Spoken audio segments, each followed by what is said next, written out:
заперечення, гнів, компроміс, депресія.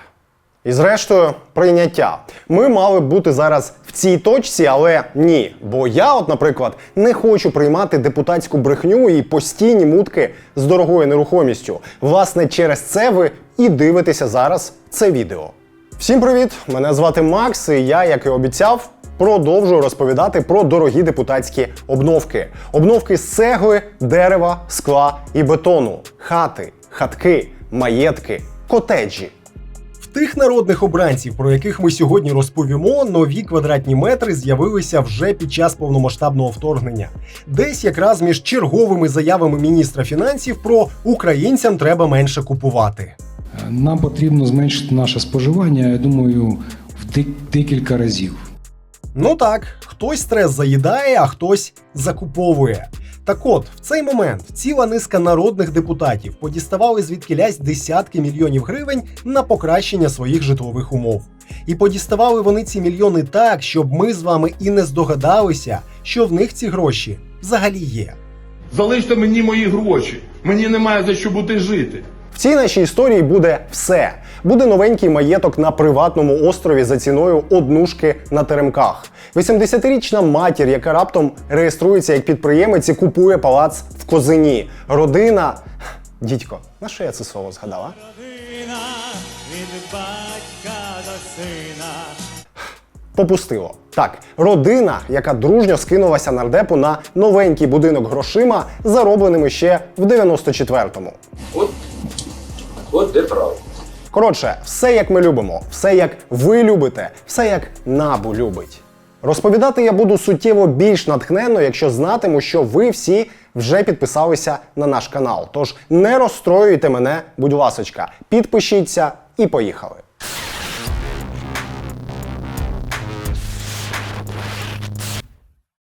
Наразі повідомлення про підозру. Це інший адвокат. Це інший адвокат. Це народний депутат від Євросолідарності Артур Герасимов і минулорічна спроба НАБУ і САП вручити йому підозру. В чому? В недостовірному декларуванні. Бо по факту в родини Герасимова маєток на півдні Іспанії був. Ось цей дім на півночі Білого берега, у невеликому старовинному містечку Хавеа, провінції Аліканте. З 2013 року належить подружжю Герасимова-Бухалової. А в декларації цього маєтку не було. Цю історію розказали наші колеги зі схем ще в 2021-му. Сам Герасимов тоді пояснював це неточностями. Все, за що мене намагалися судити, не має жодного відношення до корупції. І здавалося б, все, життя мало б навчити вже, але аналізуючи дані з кадастрової карти і нових декларацій Герасимова, ми знову наштовхнулися на неточності. І знову з нерухомістю.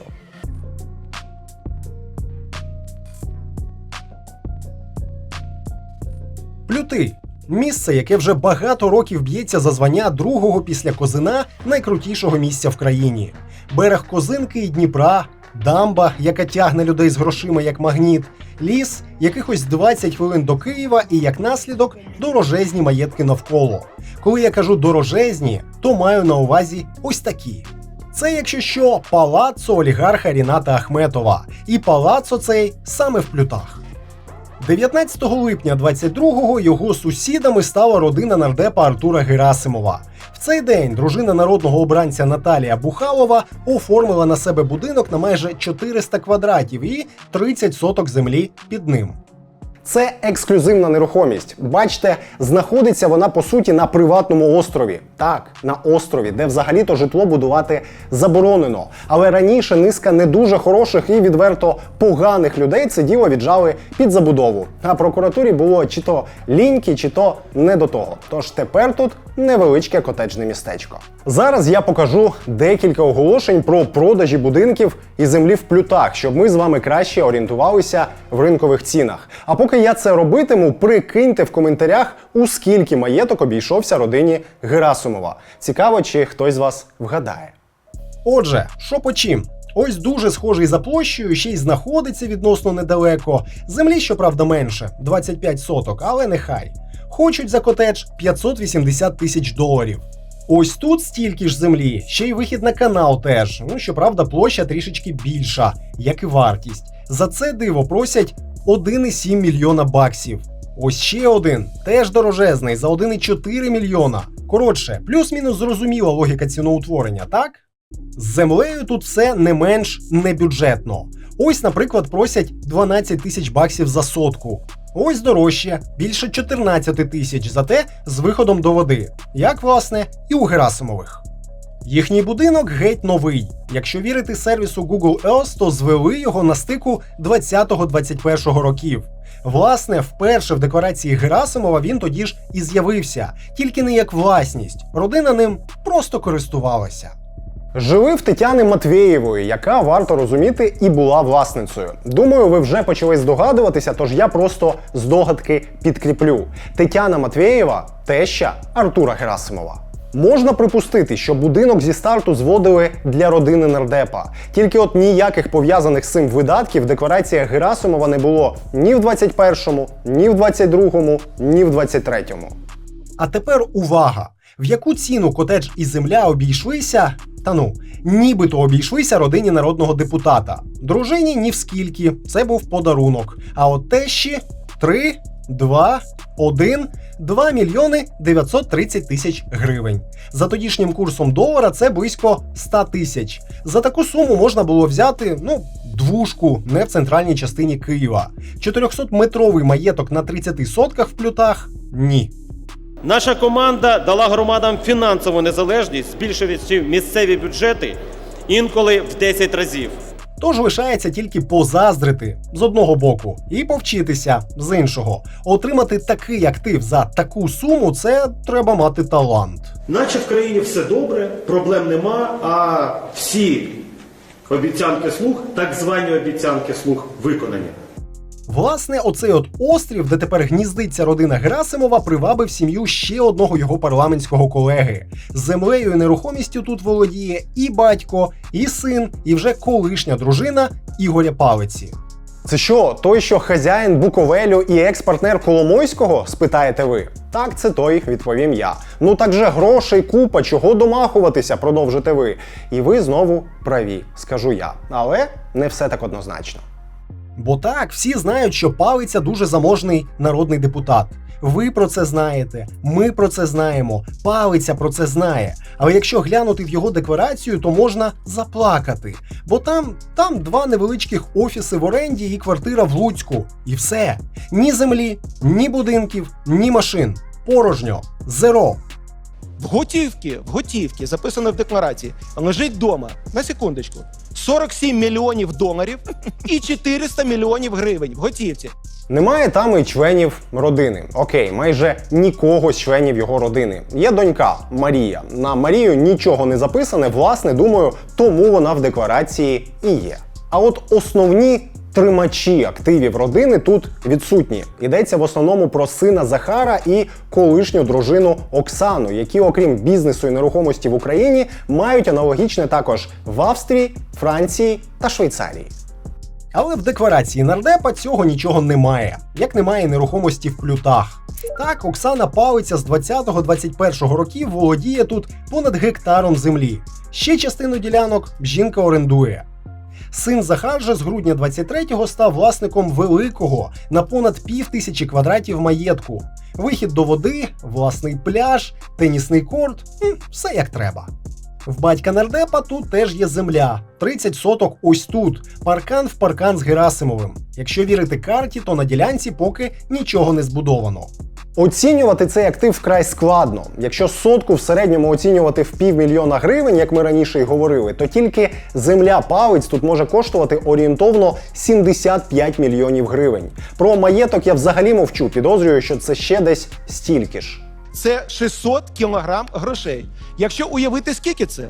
Це 600 кілограм грошей по 100 доларів, це 60 мільйонів доларів, які не влізуть в середню сільську хату любого громадянина України, який живе в сільській хаті. І знаєте, тут міг би бути доречним жарт про те, що Герасимов і Палиця могли б по черзі підвозити одне одного на роботу в парламент.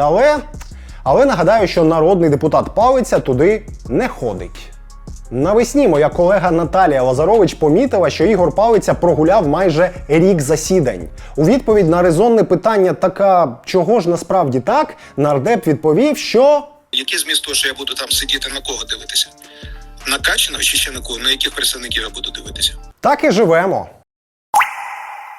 Хочу зазначити, що це дійсно розправа на депозицію. У нас на 27 народних депутатів нашої фракції десь 100 кримінальних проваджень. Це Сергій Алєксєєв, колега Артура Герасимова по «Європейській солідарності». Розправою він називає минулорічну підозру в шахрайстві. За даними слідства, нардеп нібито обіцяв громадянину Німеччини уникнення екстрадиції через зв'язки в суді і оцінив цю обіцянку в $50 тисяч. На передачі 30 тисяч правоохоронці нардепа і взяли. Алєксєєв запевнив, справа сфабрикована, а гроші – гонорар за адвокатські послуги.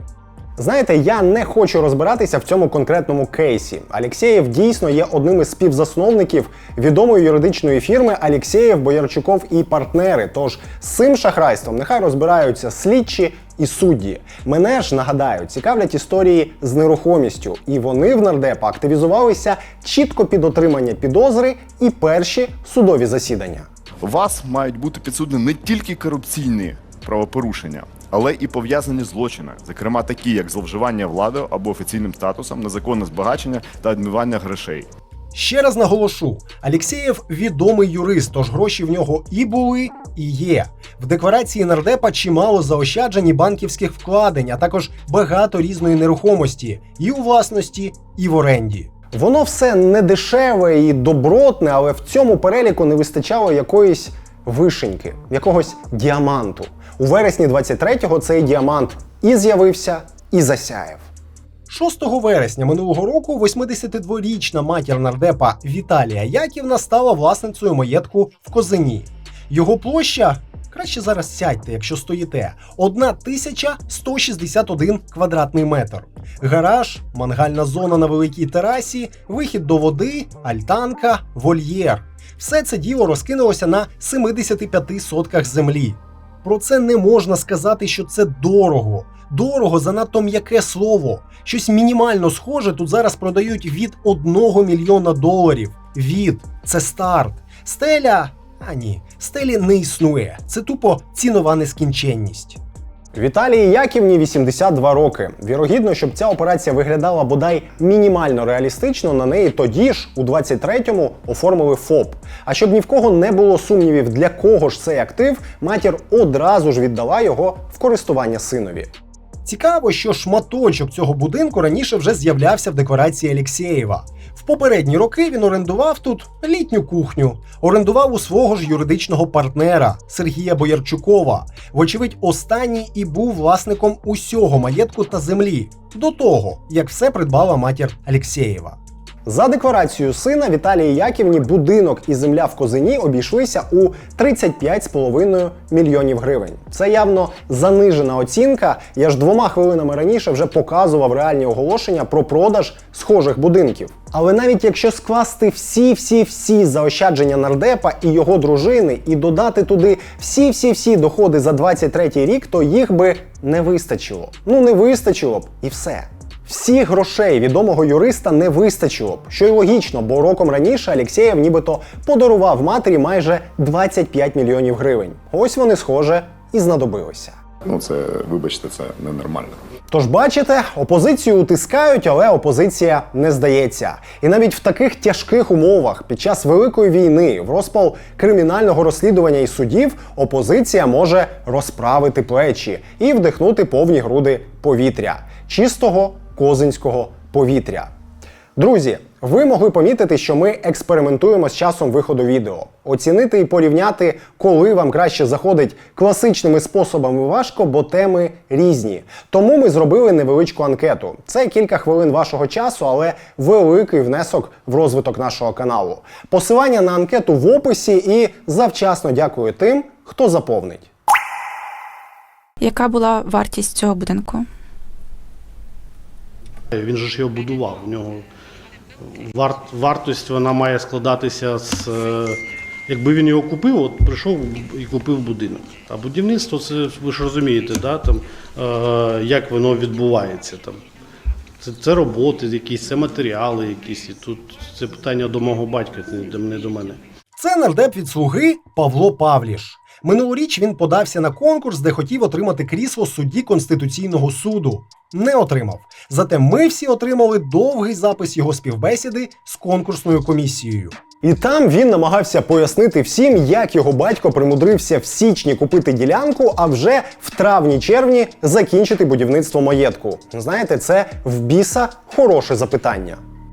Наприкінці січня 22-го батько та матір «Слуги» Павліша купили 6 соток в Ходосівці. Ні, не просто в Ходосівці. На території закритого котеджного містечка Нова Ходосівка. Великого, сучасного, недешевого. Виглядає воно все якось так. І розумієте, в чому біда? Забудовник продає тут котеджі. Не землю, на якій можна звести котедж, а землю, на якій тобі забудовник той котедж і збудує. Власне, в цьому ж і є основний заробіток забудовника. Павліш же запевняв, купили землю і будували самі. Добудували вже в травні-червні, а заїхали в серпні. Темп не просто ударний, темп нереалістичний. Виходить, що будували не спиняючись ні під час повномасштабного вторгнення, ні під час окупації частини Київської області, ні під час масованих обстрілів. І в рекордні кілька місяців звели 200-метровий котедж. Але така теза дозволила нардепу ні відповідати на питання про вартість, ні вносити інформацію про цю ж вартість в свою декларацію. Там тепер просто сказано, з серпня 22-го він проживає в будинку площею 200 з гаком квадратів. Кілько коштує, фіг його знає, батько будував, він, мабуть, в курсі. Ну, але живе там нардеп. Окей, якщо Павліш не може назвати вартість, назвемо ми. На початку 22-го найдешевший будинок тут коштував близько 6 мільйонів. Це за найменший, на 140 квадратів. Тобто кожен метр коштував 43 тисячі гривень. В будинку Павліша їх 201. Тобто коштувати такий мав десь близько 8,5 мільйонів гривень. За тодішнім курсом десь біля 300 тисяч доларів. Це левова частка всіх заощаджень і тодішнього річного заробітку самого Павліша і його дружини. Підозрюю, що саме через це і оформлювали землю і будинок на батька, бо ж батько був крупним аграрієм в Херсонській області. Це ви можете перевірити будь-у кого з аграріїв, спитати, там, був він, не був, працював, не працював. Це загальнодоступна інформація. У нього були заощадження, за які він придбавав. Ну, звучало це, мабуть, не надто переконливо. В нас виникли обґрунтовані сумніви. Ви посилаєтеся на те, що у вашого батька були відповідні доходи, і він міг собі це дозволити, і він так робив. Але скажіть, будь ласка, чому ви не постаралися нас переконати документами відповідними? Отримати документ про доходи батька, щоб ми дійсно могли переконатися, що в нього така можливість була. Що це законні його доходи, і він вам частину цих доходів передав, а не ваші якісь корупційні, нетрудові доходи. Господи, невже ми дожили до моменту, коли на співбесідах на такі посади не в рота заглядають, а дійсно намагаються переконатися в доброчесності? Так, відволікся. Що відповів нардеп? Почав згадувати заробітки батька 30-річної давнини. У нас в Україні електронний облік податків, він здійснюється тільки з 98-го року. Як я це вже пояснював у своїх відповідях, в 94-5 роках, коли було, по-моєму, то лі орендне підприємство, то лі закрите акціонерне товариство, тільки за один рік він отримав 500 тонн зерна. 500 тонн зерна, яке було реалізовано. Ви порахуйте, який тоді був курс долара, це по-перше. А потім і взагалі з'їхав. Не мій батько йде на посаду судді Конституційного суду. Я йду і кандидатую. До Конституційного суду Павліш так і не дійшов. Але котедж – це завжди котедж.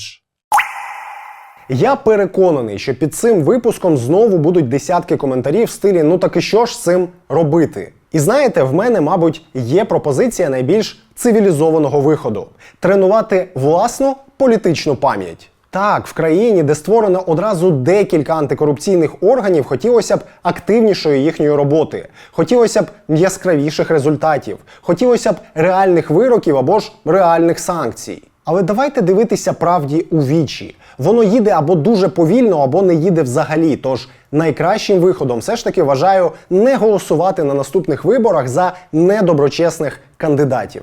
Так, це в свою чергу означає, що треба буде детальніше вивчати партійні списки, менше вірити політичній рекламі, не вестися на відверто популістські гасла і обіцянки. Але так і народжується політична культура. Виборцям не подобається, що їхній обранець водить виборця за носа, щось десь мутить, щось десь занижує, щось десь дарує і нічого не може пояснити. Виборці просто не голосують. Ну а ми ж готові цьому процесу сприяти. Шукати, знаходити і показувати для того, щоб ви могли робити власні висновки. А ви можете посприяти своїми вподобайками і поширеннями цього відео. І якщо любите нашу роботу, долучайтесь до підтримки команди донатом на Патреоні чи сайті, або ж через спонсорство на Ютубі. Це дуже нас мотивує. Скоро побачимося, не перемикайтеся.